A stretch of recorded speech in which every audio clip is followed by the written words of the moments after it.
네, 시청자 여러분 안녕하십니까. 한 주간의 경제 이슈를 집중 분석해봅니다. 박희준의 경을 치다 박희준입니다.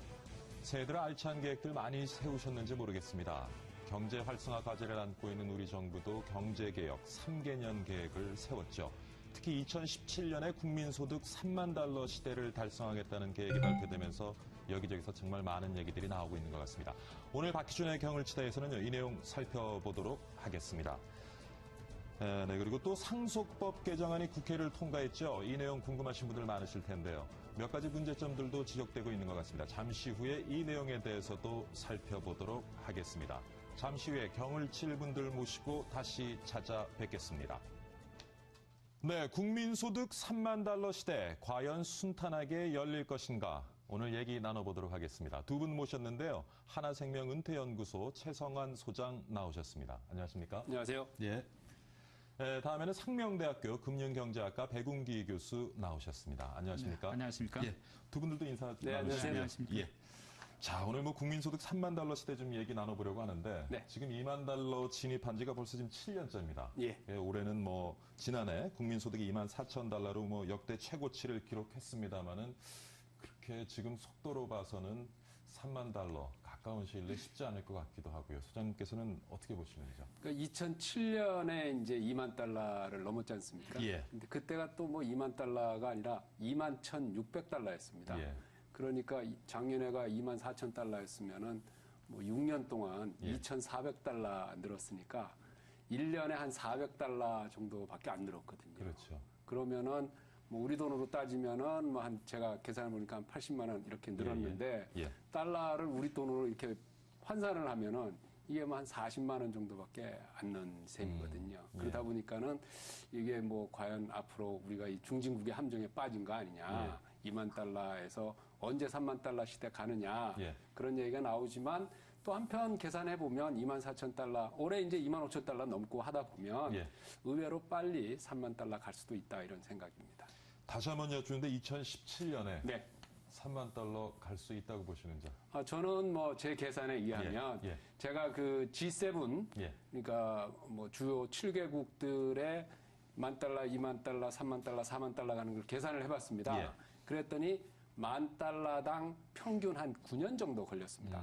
근데 우리나라가 1995년에 1만 달러, 2007년에 2만 달러 갔으니까 12년이 걸렸는데 그때는 이제 IMF 외환위기가 있었습니다. 그래서 이제 15년이 걸렸지만 거기서 다시 우리가 지난 일은 지난 일이고 거기서 이제 9년을 더하면 2016년인데 이번에는 이제 글로벌 금융위기도 좀 있었고 또 유럽 재정위기도 있어서 한 1, 2년 늦춰지긴 하겠지만 빠르면 2017년, 2016년에도 가능하다 이런 얘기를 할 수 있습니다. 긍정적으로 보시는군요. 교수님은 어떤 의견 가지고 계십니까? 지금 소장님 말씀하신 대로 긍정적일 수도 있겠지만 저는 좀 비관적인 입장으로 보고 있습니다. 왜 그러냐 하면 지금 우리가 7년 동안 2만 달러대의 소득에 머물고 있지만 앞으로 이것을 우리가 정말 3년 만에 벗어나서 3만 달러에 도달할 수 있느냐. 이걸 한번 역산을 해보면요. 지금 2013년에 우리가 2만 4천 달러 정도 되지 않습니까? 그렇습니다. 근데 2016년에 우리가 3만 달러에 도달하려면 연평균 9.3%씩 1인당 소득이 늘어나야 합니다. 그런데 우리가 지난 3년간 얼마큼 소득이 늘었냐 하면 연평균 한 5.1%밖에 늘지 않았어요. 다시 말씀드리면 이게 거의 2배 가까이 앞으로 3년 동안 늘어나야 된다는 얘기거든요, 소득이. 그렇다고 그래서 우리가 두 배만큼 빨리 소득이 증가할 만한 어떤 대단한 전략을 가지고 있느냐. 지금 정부가 내놓은 전략이나 이런 것을 볼 때 그렇게 지금 단정하기는 좀 어렵다고 봅니다. 정말 특단의 어떤 조치가 필요하고 어떤 각오가 필요한 그런 시점이 아닌가 이렇게 봅니다. 지금 교수님 말씀대로 지난 몇 년간 추이를 보면 앞으로 3년 뒤에 3만 불 달성하는 것은 쉽지 않을 것 같고요. 하지만 소장님께서는 긍정적으로 보셨는데 어떤 모멘텀을 지금 염두에 두고 계시는지요? 이제 백 교수님하고 저하고 좀 계산이 조금 다른 것 같은데요. 먼저 저의 계산에 의하면 이제 그러니까 달러 베이스로 국민 소득을 이제 환산하기 위해서는 이제 첫 번째가 이제 성장률이 있을 것이고 실질 성장률이죠. 물가를 제외한 거기에 이제 물가 상승률을 더하고 다음에 또 이제 환율 부분이 있거든요. 우리가 좋든 싫든 최근처럼 만약에 환율이 떨어진다라고 하면 우리 원화 소득은 가만히 있어도 달러 베이스는 올라가게 돼 있거든요. 거기에 이제 인구 증가율인데 인구 증가율은 뭐 거의 뭐 확실합니다. 0.4% 정도로. 그렇다면 이제 우리가 성장률을 뭐 앞으로 어떻게 보느냐. 그럼 3년 동안 성장률을 어느 정도 잡아야 3만 불 가는 게 가능해요? 제 계산에 의하면 성장률은 3.5. 3년 평균 3.5%씩 정도. 그다음에 물가 상승률은 한 2% 정도. 그다음에 환율도 저는 뭐 크게 보지는 않습니다. 한 1% 정도씩만 이제 그러니까 하락을 해도 그러니까 원화가 이제 평가 절상을 해서 환율이 1%씩만 하락을 해도 2017년이면 이게 이제 3만 달러 나온다 이 계산을 할 수가 있거든요. 가장 중요한 게 좀 우리 경제 성장률 같은데 지금 전망치는 한 3% 후반대이지 않습니까? 네, 그 아까 저하고 계산이 약간 다르다고 했는데 한번 생각해 보시면 2만 4천 달러가 3만 달러가 되려고 하면 한 6천 달러가 더 늘어나야 되지 않습니까? 그렇죠. 그러면 이것이 복리 계산을 하더라도 한 9% 정도 늘어나는 계산으로 나옵니다. 그렇게 해야지만 한 6천 달러가 늘어나는 아주 쉽게 계산을 해도 가능한 것이거든요. 그러면 지금 소장님 방식을 그대로 우리가 이용한다 하더라도 9%씩 늘어나려고 하면 연평균 우리가 3.5%, 물가 한 2.5%, 이렇게 잡으면 한 6% 되지 않습니까? 근데 1인당 소득을 했기 때문에 0.4%를 빼줘야 됩니다. 그럼 5.6%가 되죠.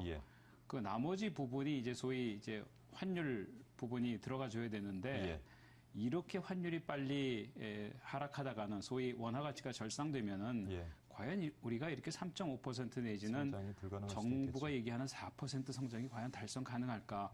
그래서 저는 좀 어렵다고 보는 것입니다. 그러니까 성장에 대한 특단의 어떤 정책과 대책이 마련되지 않으면 3만 달러 앞으로 3년 뒤에 2016년 말에 달성하기는 상당히 어렵지 않을까. 그럼 교수님 생각하시는 것입니다. 특단의 대책이라는 것은 어떤 것이 있을까요? 그거야 뭐 저는 이제 성장을 계속 얘기를 하면서 우리나라는 지금까지 정부 주도의 어떤 이 성장 방식, 수출 주도형 성장 방식 이런 것을 좀 지향해야 될 시점에 오지 않았나 싶습니다. 그러니까 패러다임의 전환이 필요한 것이죠. 다시 말씀드리면 이제는 좀 새로운 방식의 성장 방식, 소위 그 포용적 성장이라고 하는 그런 개념을 좀 도입을 해서 우리 전 국민이 지금 화합을 해서 우리는 양극화가 굉장히 심화되지 않았습니까? 어떤 산업 간의 양극화, 또 계층 간의 양극화, 사회의 양극화 이런 것들을 좀 극복해서 함께 성장할 수 있는 그래야지 저는 그 성장의 어떤 모멘텀이 마련될 수 있다고 생각을 합니다. 3년 안에 그런 모멘텀 마련하기 쉽지는 않을 것 같은데 사실 아까 말씀하신 대로 2008년, 9년에는 사실 2만 달러를 또 밑돌았고요. 그때 이제 금융위기가 있어서 그래 지금 뭐 사실은 그 증가폭이 조금 더딘데 우리가 지금 2만 달러 뭐 함정에 갇혔다라는 뭐 극단적인 표현도 쓰기는 합니다만은 우리가 2만 달러를 달성했던 그 시점에서 기대했던 것보다 국민 소득 증가율이 조금 더디게 가는 것 어디에 가장 큰 원인이 있다고 보십니까? 이제 가장 큰 부분은 이제 글로벌 금융위기에 이어서 그래서 사실 2008년 글로벌 금융위기를 뭐 대공황 이후에 가장 큰 위기라고 이야기를 했지 않습니까? 그럴 때도 뭐 우리나라가 사실 잘해서 2009년에 전 세계 주요국들이 다 마이너스 성장하는데도 우리나라는 이제 0.3% 성장을 했고요. 또 그 다음에는 또 6.3%까지 성장을 했는데 그 이어서 또 2010년에는 유럽 재정위기가 왔거든요. 근데 지금 현재 2000년대 들어가지고 우리나라의 성장 엔진을 보면 단발입니다. 그 교수님 말씀하신 대로 수출이거든요. 그러니까 그간에 뭐냐면 단발 엔진에 의존하다 보니까 해외가 안 좋으니까 성장률이 떨어지는데 그러면 그 대타 엔진으로 내수, 그러니까 국내 소비와 투자를 키웠어야 하는데 그 부분을 좀 소홀히 하지 않았느냐. 그러다 보니까는 최근에 2, 3% 성장이 굉장히 심각하거든요. 그러니까 1953년에 한국은행이 성장률 통계를 내기 시작을 했습니다. 그런 이후에 2%, 3% 성장을 내리 3년 하기는 작년이 처음이었습니다. 그러니까 그 전에 우리가 마이너스 성장을 한 적은 3번 있지만 마이너스 성장을 하면 바로 이제 뭐냐면 성장률이 뛰었거든요. 플러스로. 근데 이렇게 우리가 뭐 병 중에서도 급성은 수술을 하면 되는데 만성이기 어렵지 않습니까? 그러니까 2%, 3% 만약에 올해도 3%의 성장을 한다면 4년이 되는 거거든요. 그 기록을. 그런데 지금 정부나 뭐 기업에서나 좀 심각성에 대한 그런 인식이 좀 약하지 않나 저는 그렇게 생각합니다. 지금 이제 지적하신 게 사실 글로벌 시장 환경이 좋지 않았고요. 수출 주도형 경제를 가지고 있는 우리로서는 좀 어려움을 겪었는데 사실 뭐 수출 주도형 경제 하루아침에 바꿀 수는 없는 것 같고요. 그렇다면 앞으로 3년 동안 해외 글로벌 시장 어떻게 보십니까? 거기서 뭔가 좀 이렇게 금융위기나 유럽과 재정위기 같은 그런 어떤 변수들이 나타나지 않을 때 우리가 지금 3만 불 발생이 가능해요. 해외 글로벌 시장의 변화라고 하는 것은 지난 한 10년 정도를 보면 굉장히 불안정해졌다는 특성이 있습니다. 그리고 그에 따라서 위기가 비교적 자주 찾아왔다. 또 국지적으로 위기가 발생했을 때 이것의 어떤 전파 속도라든지 이런 것들이 굉장히 빠르다.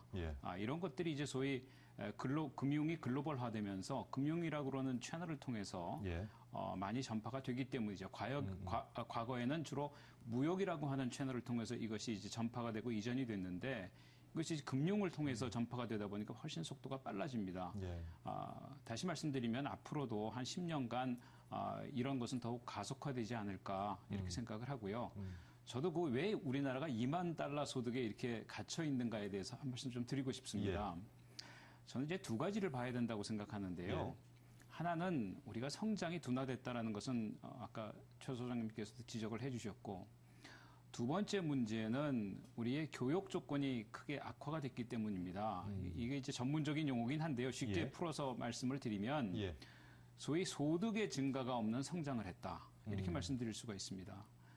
교육 조건이라고 하는 것은 우리나라 상품을 하나 팔아서 수입품을 몇 개 사오느냐. 그거를 교육 조건이라고 하거든요. 근데 우리나라 상품 하나 수출해갖고 사올 수 있는 수입의 상품의 양이 점점 줄어들었어요. 다시 말씀드리면은 우리 상품에 대한 어떤 그 경쟁력이라고 할 수가 있겠죠. 상품의 질에 대한 경쟁력. 이런 것들이 계속 지속적으로 하락을 해온 것입니다. 이러다 보니까 물량으로는 많이 나가서 성장은 되는 것 같은데 이것이 국민들의 소득하고 연결되는 것이 굉장히 작습니다. 그리고 체감되지 않고 이러다 보니까 저는 경제 성장의 어떤 둔화와 더불어서 이런 우리 수출 경쟁품의 어떤 품질 경쟁력의 어떤 하락 내지는 둔화 이것에 어떤 큰 문제가 있다고 생각합니다. 그래서 2만 달러를 좀 벗어나기 위해서는 이것에 대한 문제가 해결되지 않고는 상당히 어렵지 않을까 싶습니다. 좋은 지적이신 것 같고요. 소장님 뭐 덧붙이실 말씀? 네, 저도 같은 생각입니다. 이 교육 조건이 악화된다는 거는 열심히 만들어서 내다 팔았지만 우리 호주머니에 들어오는 돈은 적다. 이제 백 교수님께서 그 말씀을 하셨는데 그렇다면 우리가 내다 팔 것만 생각하지 말고 내수. 그러니까 국내에서 우리가 어떻게 찢고 뽑고 좀 더 지금 자영업들이 굉장히 나쁘다고 하는 것도 사실은 내수가 나쁘기 때문이잖아요. 그러니까 뭐 나가는 소비, 나가는 여행 이런 걸 좀 줄여서 어떻게 하면 외국인들이 들어와서 여행을 하고 또 외국인들이 들어와서 공장을 짓고 뭐 헤드쿼터 이번에 뭐 외국인 투자 방향을 바꾸겠다라고 했는데 그런 거를 어떻게 잘 하느냐 여기에 달려 있다고 보고 있습니다. 지금 두 분 말씀을 들으면 갈수록 뭐 교육 조건도 안 좋아지고 그래서 이제 수출 주도형보다는 좀 내수를 키워가는 쪽으로 무게 중심을 옮겨야 되지 않겠냐는 말씀을 하시는데 내수 키우기 위해서는 어떤 방법이 있을까요? 어려운 질문입니다. 내수 뭐 그렇게 어려운 질문은 아닙니다. 우리 뭐 학자들이 연구하는 거야 왜 이렇게 내수가 부진할까 늘 그 원인 분석을 하고 있기 때문에. 근데 우리나라에서 여러 학자들이 어떤 공통된 의견을 제시하기는 어렵지만 많은 학자들이 지적하고 있는 것은 우리나라의 그 가계 부분의 부채가 굉장히 많기 때문에 돈을 벌어도 이게 원리금 갚느라고 돈을 많이 써버리는 거예요. 이러다 보니까 소비 여력이 부족하고 그러다 보니까 성장을 한다고 그래도 결국 원리금을 다 갖고 나면은 소비 여력 부족 때문에 소비가 늘어나질 않고 이런 문제가 있는 것이고요. 소비 다음으로 중요한 것이 이제 투자거든요. 기업의 이게 투자는 이제 기업이 주체가 되지 않겠습니까? 그럼 기업이 왜 투자를 잘 안 하느냐? 뭐 여러 가지 원인이 있겠죠. 뭐 미래가 불확실하기 높겠죠. 때문에 또 수익성이 불확실하기 때문에 또 우리나라 기업하는 환경이 좋지 않기 때문에 또 뭐 규제가 우리나라 또 심하기 때문에 뭐 이런 얘기를 많이 합니다. 근데 이것이 과거의 데이터를 보면은 객관적으로 드러나고 있어요. 그럼 투자율이 얼마나 하락하고 있느냐? 뭐 최근에 한 10년 정도를 보면은 거의 한 10% 가까이 지금 기업 투자가 지금 감소하고 있거든요. 예. 기업 투자가 왜 감소하느냐? 첫 번째 원인은 우리나라의 어떤 저축 여력이 줄어들었기 때문에 이제 금융기관이라는 것은 국민들의 어떤 저축을 받아서 그걸 가지고 이제 대출을 해주고 투자를 하는 것 아니겠습니까? 예. 저축 여력이 많이 부족해졌기 때문에 투자가 많이 감소했다는 것도 하나의 원인이고요. 또 하나는 우리 자체 내에서 어떤 투자를 할 만한 저축 여력이 부족할 것 같으면 외국에서부터 우리가 투자를 유치를 해야 됩니다. 예. 소위 그 외국인 직접 투자를 유치를 해야 되는데 아시다시피 우리나라는 OECD 평균에 비해서 투자 실적이 불과 3분의 1에 불과합니다. GDP에 우리가 불과 13% 정도거든요. 예. 외국인 직접 투자 비중이 GDP의 13%. OECD 평균이 한 40% 가까이 되니까. 그러니까 우리는 우리 자체로도 투자 여력이 부족하고 외국에서 들어오는 투자의 어떤 양도 부족하고 이러다 보니까 굉장히 투자가 지금 부진한 상태에 있습니다. 이것을 10대 기업들 보면은 지금 현금 보유량은 어느 때보다 지금 높은 수준인 것 높습니다. 같거든요. 네, 그동안 수익을 많이 냈으니까 높기는 한데 마땅한 투자처를 찾기가 지금 쉽지 않은 힘든 거죠. 예. 네, 네. 가계부채 말씀을 하셨는데 네. 사실 그래서 이제 가계부채를 좀 물론 이제 소득이 증가하는 게 가장 좋겠습니다만 네. 뭐 소득 증가를 놔두고서라도 가계부채 좀 잡을 수 있는 부동산인가요? 어떻게 돼야 됩니까? 그래서 지금 뭐 가계부채의 절반 이상이 지금 부동산 관련 대출 아니겠습니까? 다음에 이제 거기에 포함되지 않는 자영업자들도 상당 부분 이제 주택을 담보로 해가지고 그 돈을 가지고 이제 자영업을 운영을 하고 있는데요. 말씀하신 대로 뭐 소득이 빨리 늘어주면은 뭐 괜찮겠지만은 소득이 지금 예상대로 그렇게 늘질 않는다면 어떻게 하면 임시 방편이라도 해야 되는 거 아니냐. 저는 그래서 뭐냐면 뭐 크게 보면 은행들이 사실 IMF 외환위기 때 국민의 돈으로 살아남았지 않습니까? 그렇기 때문에 이 그간의 돈을 아주 정직하게 꼬박꼬박 갚아왔던 그 신용 있는 사람들에 대해서는 만기가 돌아오더라도 연기를 해주고 또 경우에 따라서는 금리도 이자 부담액도 좀 줄여줘야 되는 거 아니냐. 그래야 이 사람들이 어떻게 소비할 여력이 생기거든요. 그런 저는 생각을 하고 있고요. 교수님 이번에 금리 동결했는데 앞으로 당분간은 오르진 않을까요? 어떻습니까? 지금 우리나라는 오를 가능성보다는 아마 내려야 될 시점에 있을지도 모르겠습니다. 네, 사실 지금 많은 나라들이 출구 전략한다고 금리를 올리고 있지만은 우리나라는 뭐 올려야 될 이유도 있습니다. 분명히 다른 나라들이 올리면 우리나라도 올려야지 뭐 되는 것도 있는데 내려야 되는 이유 중에 하나 제일 큰 이유는 사실 우리나라의 그 원화 가치가 지금 굉장히 높은 상태에 있기 때문에 이미 이제 다른 나라들은 많이 내리지 않았습니까? 그래서 우리나라는 올려야 될 요인보다는 내려야 될 요인이 좀 더 큰 시점이 아닌가 이렇게 생각을 합니다. 뭐 여러 가지 지금 문제점 살펴보고 있습니다만은 뭐 3만 달러도 그렇고요. 더 나아가서 4만 달러 우리가 진입하는 데 있어서 지금 사회 구조적으로 고령화가 너무 빠르게 진행되고 있고 지금 은퇴연구소 소장으로 계시긴 합니다만은 그다음에 출산율도 떨어지고 있고요. 그러다 보니까 우리 사회 역동성도 떨어지고 성장률도 정체되지 않을까 하는 우려가 참 많은데 이거 어떻게 좀 굉장히 심각한 문제라고 보고 있습니다. 우리나라가 지금 고령화 비율이 그러니까 65세 이상 인구 비중이 이제 12%대인데 일본이 지금 24%대거든요. 그래서 제가 얼마 전에 일본을 갔더니 맨 제가 이제 주 중에 가기도 했지만 이제 노인네들이 쭉 다니는 거예요. 백화점은 어떤가 하고 봤더니 거기도 노인네거든요. 제가 분당 사는데요. 분당도 이렇게 시간 있어 낮에 나가 보면 다 어르신들이에요. 지하철도 어르신, 뭐 식당도 그래서 어르신. 요즘엔 지하철에 그 노약자석이 이렇게 한쪽에 3개로 돼 있잖아요. 아마 이걸 바꿔야 되지 않느냐 이런 얘기가 나오는데 진짜 웃을 일이 아니고 그런 문제는 우리가 이제 15세부터 64세를 생산 가능 인구라고 보는데 현재는 이제 73%로 세계에서도 굉장히 높은 수준입니다. 근데 이게 이제 앞으로 급속하게 줄어들거든요. 그래서 왜냐하면 2017년부터 생산 가능 인구가 이제 감소하기 시작을 합니다.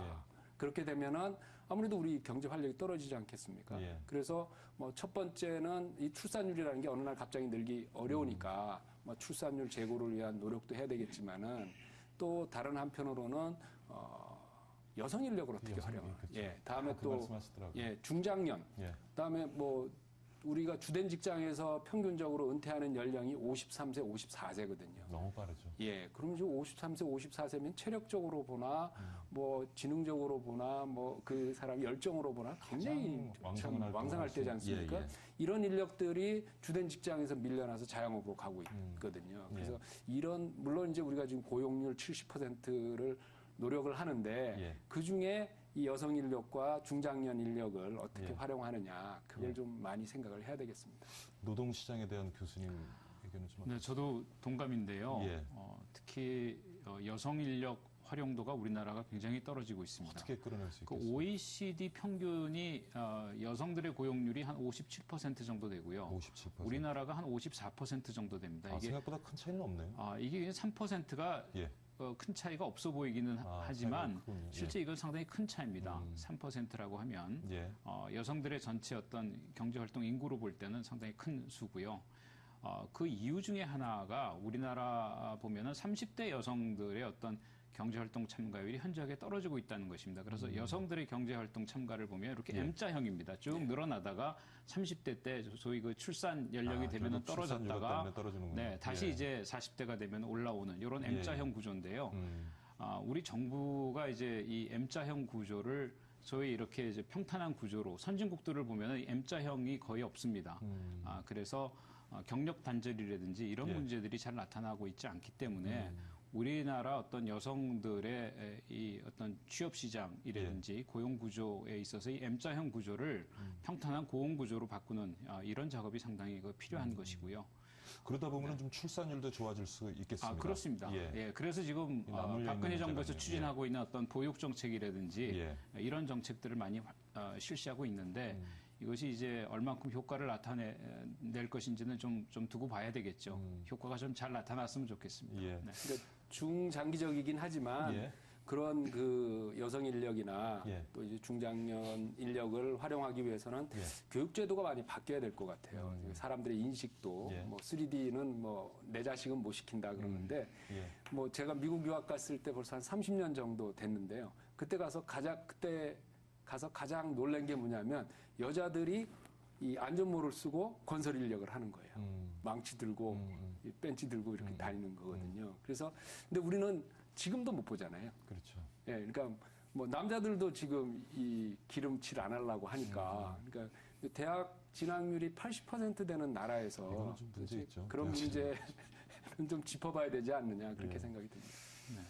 또 이제 얘기를 좀 해보고 싶은 것이요. 사실 우리가 지금까지 성장해 오는 데는 전자, 자동차, 산업 많은 기여를 했고, 뭐 조선 철강도 있습니다만은. 근데 이제 기존에 요즘 이제 뭐 삼성이나 LG 잘 나가는 모바일 쪽도 글로벌 시장하고 많이 정체가 지금 되어 있는 상황이고, 새로운 먹거리, 우리가 조금 성장 동력으로 투자를 해야 될 산업. 뭐라고 보시는지.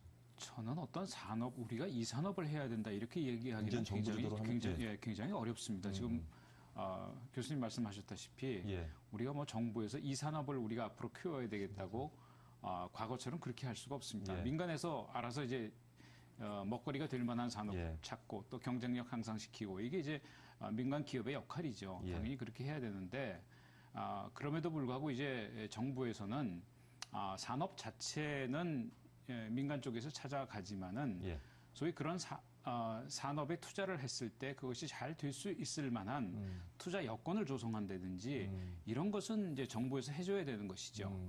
세제를 우리가 좀 어떻게 개편을 한다든지 또 우리가 필요한 동력 확충을 위해서 어떤 그 여건을 뭐 조성해 준다든지 또 아까 말씀드렸던 그 외국인 투자 여건을 지금 그래서 개선하지 않으면은 우리가 투자를 하기가 굉장히 힘든 상황이기 때문에 외국인 투자 촉진에 관한 어떤 법도 우리가 시급하게 서둘러서 지금 제정하고자 하는 것이고 다 그런 이유가 지금 있는 것이죠.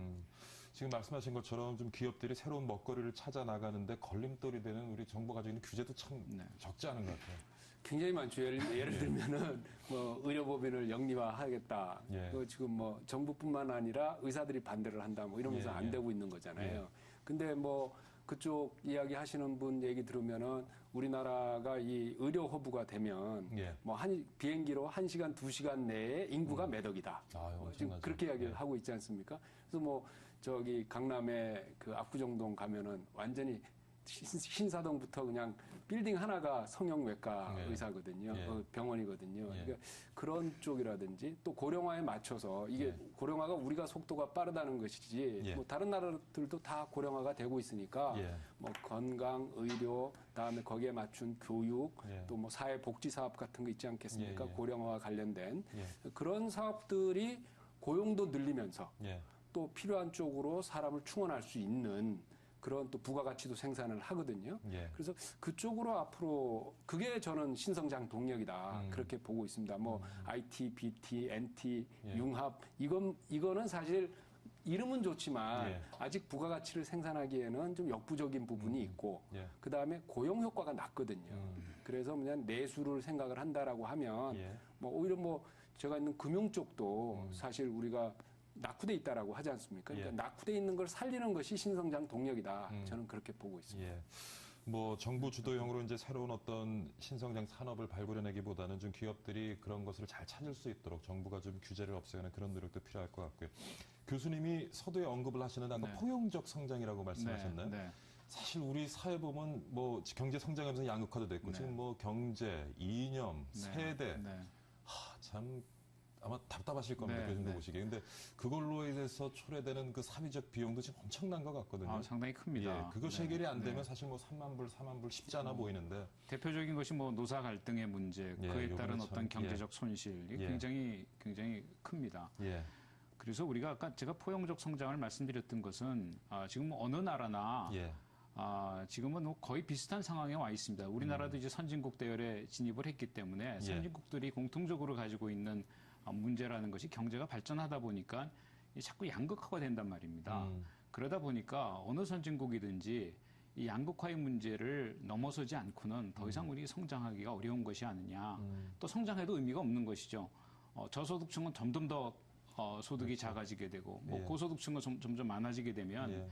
그것이 전체적으로 놓고 보면은 뭐 소득이 늘어났다 하더라도 평균적으로는 예. 별 의미가 없는 것이죠. 왜냐하면 전체적으로 보면은 잘 사는 사람에 비해서는 소득이 낮은 사람의 비중이 훨씬 크기 때문에 네, 그렇습니다. 그래서 이 전체가 국가 전체가 좀 예. 골고루 예. 어떤 성장에 따른 분배의 혜택도 같이 누리고 이렇게 예. 발전하는 것이 진정 성장의 어떤 예. 그 목표가 아니겠는가라고 생각을 합니다. 논리적으로, 감정적으로 교수님 말씀에 참 동의합니다만은 네. 두 마리 토끼 잡는 거 참 쉽지 네. 않죠. 근데 어떻습니까? 그거를 못 잡게 되면 이제 유럽의 선진국들을 보면 왜 영국병, 예, 네덜란드병, 예, 그다음에 아일랜드는 이제 시크 타이어 웨스턴 유럽이었죠. 서유럽의 병자 뭐 이렇게 예. 불렀거든요. 이게 다 예. 병자 돌림 세 나라인데 이 나라들이 그래도 1류에서 2류로 갈 뻔하다가 다시 예. 1류로 올라온 이유는 예. 노사정 대하합을 했거나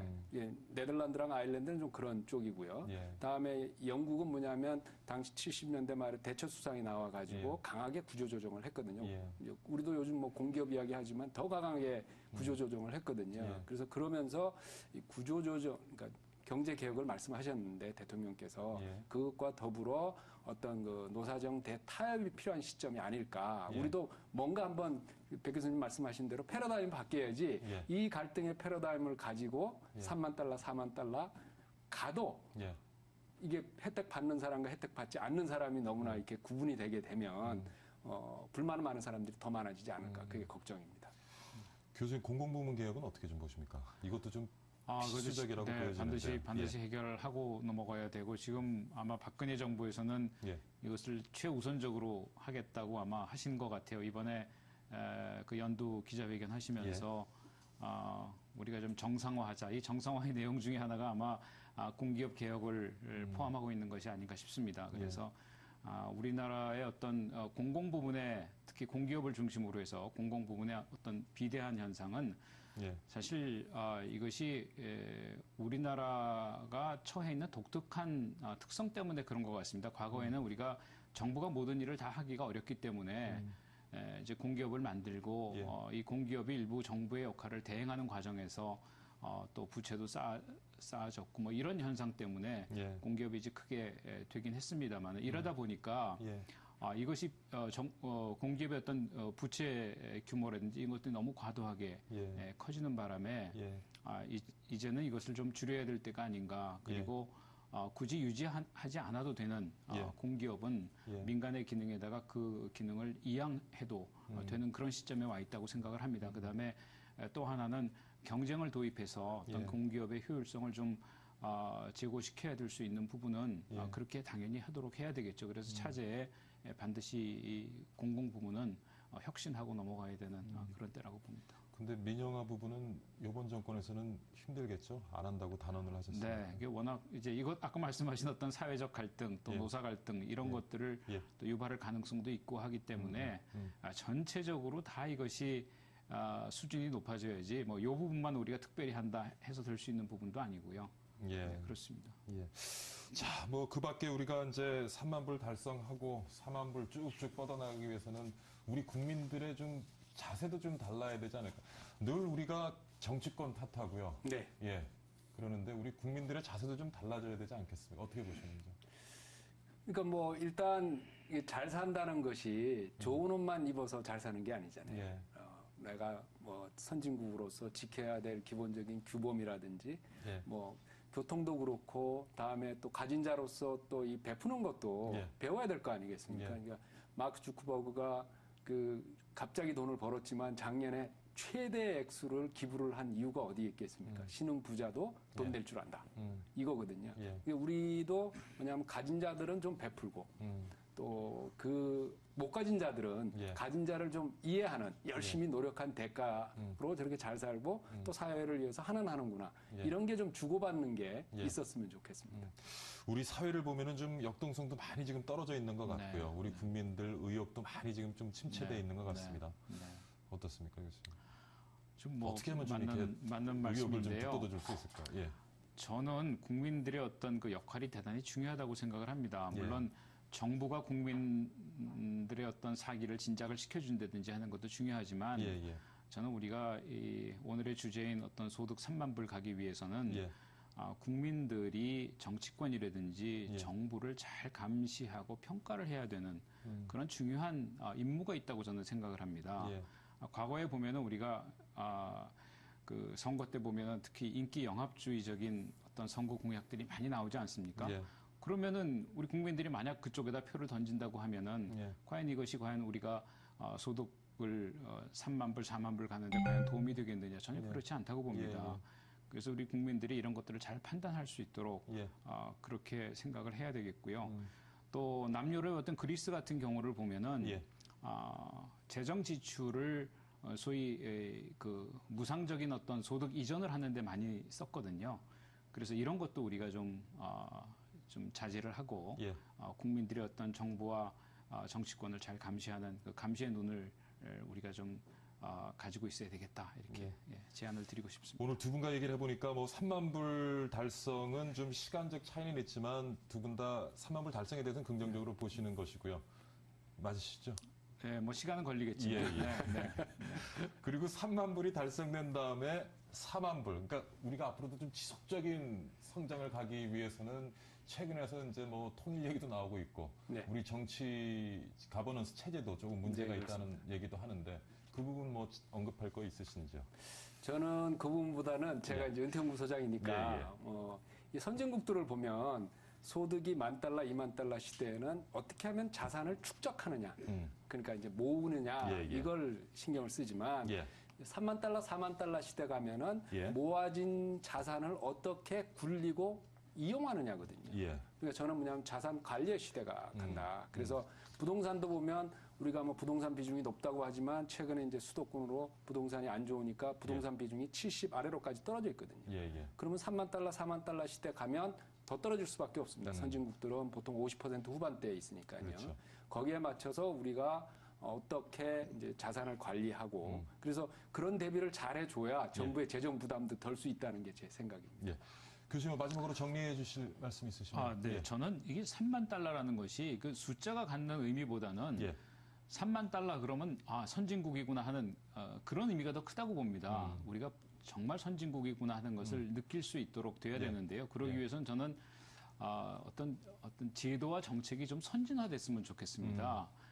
그러기 위해서는 지금까지 우리가 보면 이게 안 된다, 성장이 안 된다, 고용이 안 된다 그러면 한 1, 2년 사이에 그걸 해결하자. 예. 이렇게 하다 보니까 자꾸 우리가 근시안적인 정책만 그렇죠. 만들어내거든요. 예. 좀 길게 보고 예. 그리고 긴 호흡으로 예. 정책과 제도를 좀 정비했으면 하는 바람입니다. 예. 네, 오늘 국민소득 3만 달러 시대 언제 올지에 대해서 최성한 하나생명 은퇴연구소장 그리고 배군기 상명대학교 금융경제학교 교수 두 분 모시고 같이 한번 고민해봤습니다. 오늘 좋은 말씀 감사드립니다. 네, 고맙습니다. 고맙습니다. 예. 네, 이번에는 상속법 개정안에 대해서 얘기 한번 나눠보겠습니다. 오늘은 스튜디오에 오은경 변호사 나와 계십니다. 안녕하십니까? 네, 안녕하세요. 예. 자, 24년 만에 이제 상속법 개정이 추진된다고 하는데 무엇이 어떻게 달라지는지 좀 설명을 먼저 부탁드릴게요. 네, 제가 우리나라 민법이 이제 예. 1960년대 시행이 되었는데 그때부터 이제 지금까지 우리나라 그 상속분에 관해서 어떤 식으로 변화가 있었는지 조금 간단히 예. 설명을 드리겠습니다. 1960년대 시행된 우리 민법은 장자가 가계를 잇는다라는 당시 시대상을 반영했기 때문에 예. 아들 위주였거든요. 그래서 여성 배우자인 처는 아들의 절반만 받고 또 아들은 호주 승계를 하면 절반 이상을 더 받는 그런 구조였고요. 또 남녀 차별도 있었고 심지어 결혼한 자식은 한 25%밖에 못 받았습니다. 그런데 이제 이게 1979년에 이제 예. 법이 바뀌어서 새로 시행이 됐는데 예. 그때부터는 여성 배우자 상속분이 조금 늘어났어요. 그래서 1.5에 해당하게 됐는데 그때도 남녀 차별은 여전히 있었고요. 근데 이제 1991년 개정이 되면서 그때 이제 호주 상속으로 50%를 가산하는 그 제도가 폐지가 됐습니다. 그래서 이제 아들과 딸도 균등하게 상속을 받을 수 있게 됐고 또 배우자는 자녀 상속분의 5화를 가산을 해서 지금 이제 보시는 것처럼 소개하는 것이 지금 그렇죠. 나오겠네요. 그래서 배우자 대 자녀의 상속 비율이 이제 1.5대 1로 다 이제 다 똑같이 정해졌고 또 예. 자식들 사이에도 아들과 딸 사이의 차별도 없어져서 그 후로 지금까지 계속 1.5대 1이라는 비율을 유지하고 있습니다. 이게 이제 제가 이번 이제 개정안 같은 경우에는 예. 사실 배우자가 지금 보시는 1.5대 1이 아니라 배우자가 아예 전체 재산에서 0.5, 50%를 먼저 가져가고요. 그 다음에 나머지 50%를 가지고 이제 배우자와 자식들이 재산을 나눈다라는 내용을 담고 있습니다. 그러니까 점점 배우자의 몫이 커지고 아들과 딸 남녀 간에는 평등해지는 거죠. 평등해지는 그런 구조로 지금 바뀌고 있는데 혹시 지금 자료 준비가 됐을지 모르지만 우리 시청자분들 이해를 돕기 위해서 만약에 상속 재산이 10억인 경우에 상속 금액은 언제인지 자료가 준비됐습니까? 예, 네, 한번 설명을 해주시죠. 저희가 이제 상속 재산이 10억인 경우를 상정을 해서 과연 배우자와 장남 그리고 결혼한 딸이 얼마나 받게 되는지를 지금 화면에 안 잡히고 있네요. 저 혼자 괜히 뒤보고 떠들었습니다. 지금 보니까 상속 재산이 한 10억인 경우에 개정 전에는 배우자가 한 4억 3천이요. 진짜 나오네요. 항상 좀 느립니다. 멀리 보고 가기 때문에 좀 늦게 가는 것 같습니다. 개정 전에는 배우자가 4억 3천에서 개정 후에는 7천. 그다음 장남 같은 경우는 개정 전에 2억 8천에서 1억 4천. 결혼한 딸은 2억 8천에서 1억 4천. 아까 말씀해 주신 게 여기 지금 담겨 있다고 보면 되겠네요. 그렇죠. 저게 숫자로 해놓으니까 조금 감이 안 오시는데 이제 개정 전에는 이제 1.5대 1대 1이라는 비율이고요. 근데 개정 후에는 그 10억 중에 5억을 배우자 몫으로 먼저 돌리고 나머지 5억을 가지고 지금 1.5대 1대 1로 나눠서 지금 이런 계산이 나온 것입니다. 결국 이제 개정을 추진한다는 것은 기존에 우리가 가지고 있는 법제도에 이제 문제점이 있다고 보여지기 때문에 개정을 하려고 할 텐데 기존 상속 비율에 대해서 그동안 어떤 불만들이 좀 있어 왔는지요? 그러니까 현행 민법에 의할 때는 자식 수가 많으면 많을수록 이제 배우자의 몫이 줄어드는 그런 불합리한 면이 있었습니다. 그럼 사실은 그럼 출산율도 더 떨어지겠네요. 그렇죠. 그래서 이제 그런 부분 때문에 자녀 수가 많아진다고 배우자가 가지게 되는 결국 재산의 양이 줄어들기 때문에 그런 게 불합리하다. 그래서 자녀가 한 명일 때는 아까 말씀드린 것처럼 1.5대 1인데 자녀가 둘만 돼도 1.5대 1대 1이 되니까 배우자가 가질 수 있는 몫이 아까 10억 기준으로 했을 때 지금 이제 표에 보시는 것처럼 이제 저게 1.5대 1대 1인데 훨씬 이제 적어지는 것이죠. 그러니까 50%에 미치지 못한다. 그러니까 자식이 둘만 돼도 상속 재산은 절반을 받지를 못하게 되기 때문에 그게 이제 지금처럼 이제 고령화 사회 문제가 되다 보니까 혼자 남은 배우자가 살아가기에 또 생활비가 부족하다. 또 이런 문제들이 아무래도 계속 지적이 우리 되었습니다. 사회 존재하는 인구 고령화 현상이 반영된 개정이다. 이렇게 우리가 이해할 수가 있겠네요. 그렇습니다. 외국은 상속법이 좀 어떻게 되어 있습니까? 궁금한데. 외국 같은 경우에는 이제 저도 나오기 전에 조금 조사를 해봤는데요. 나라마다 상속분을 정하는 방법은 조금 다르고 또 그 사망 당시에 재산이 어느 정도 남았느냐에 따라서 조금 다르긴 하지만 스위스 같은 경우에는 배우자가 재산의 절반을 먼저 갖고 또 나머지는 배우자와 자식들이 나눠 갖는다. 이게 일반적인 경우다라고 하고요. 또 더 나아가서 스웨덴이나 네덜란드 같은 경우에는 아예 생존 배우자, 그러니까 둘 중에 한 분이 돌아가시면 살아남은 분한테 그 재산이 전부 다 가서 그분이 또 계속 살아 계시다가 돌아가실 때까지는 상속이 일어나지 않는다는 것이군요, 자식들한테. 일단 배우자가 다 예, 승계를 그렇죠. 하고. 예. 그러다 보니까 이게 생존 배우자를 더 두텁게 보호하는 것이다. 이제 이런 얘기들을 하고요. 또 미국 같은 경우에는 아시다시피 주마다 조금 법이 다르지만 16개 정도 주에서 시행하고 있는 법인데 그게 15만 달러를 먼저 배우자가 받고 전체 재산에서 그다음에 그 나머지 재산을 가지고 또 자녀들과 상속을 나눈다. 이제 이런 얘기들이 있고요. 이게 지금 서양 같은 경우에는 우리랑은 좀 다르지 않겠느냐 이렇게 생각하실 수 있는데 같은 아시아 국가긴 하지만 일본 같은 경우도 자식 수가 몇이 되든지 간에 일단 배우자한테는 절반을 먼저 주고 그다음 나머지를 가지고 선취분 자식들이 제도가 있네요, 일본도요? 선취분이라고 할 수는 없는데 적어도 자식 수가 몇이 되더라도 절반을 먼저 준다는 것이죠. 먼저 주고. 그러니까 우리나라 지금 법에서는 그 비율이 정해져 있기 때문에 자식 수에 따라서 그 액수가 달라지지만 그게 아니라 이제 전체에서 그냥 일단 무조건 50%는 주고, 주고 나머지를 가지고 이제 자식들이 나누는. 우리나라 비슷한 유교 사상 가지고 있는 중국도 혹시 조사를 좀 하셨는지요? 제가 중국은 조사를. 중국은 조사 안 하셨군요. 네, 중국 사실은 유교도 유교인데 이제 아무래도 저도 그 공산 국가다 보니까요. 그런 나라들 사회주의 국가들은 좀 법이 많이 다른 경우가 많아서 그래서 그 부분은 제가 조사를 하지 못했습니다. 결국에 핵심은 보니까 이제 배우자 상속 비율을 개정을 통해서 조정을 하는 건데 변호사로서 이번 개정안 어떻게 평가하십니까? 여자로서도 아니고 딸로서도 아니고 변호사로서. 좀 어려운 질문을 하신 건데요. 네. 제가 생각할 때 이제 법은 분쟁을 최소화할 수 있는 어떤 합리적인 해결책을 담고 있어야 되고 또 변호사인 제가 하는 일은 그 법이 담고 있는 합리적인 해결책을 찾아내는 게 또 제가 할 일인데요.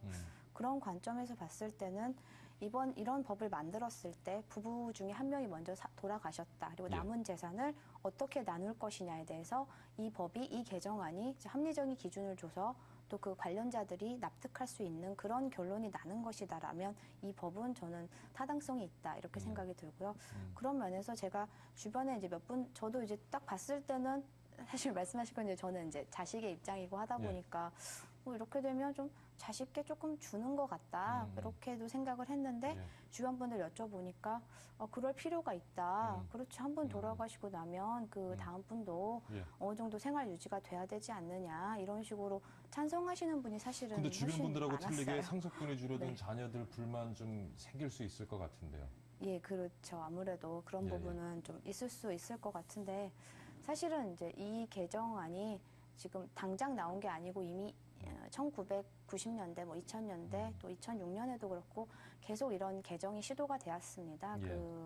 살아남아있는, 홀로 남아있는 배우자의 몫을 좀 늘려야 된다는 그런 얘기는 계속 있었는데 오히려 그때보다 지금 이 개정안이 조금 더 의미가 있다면 그 사이에 많이 변했다는 것이지요. 그 자식들이 부모님을 옛날보다 확실히 덜 모시고 또 생활비도 잘 안 주는 경우도 많고요.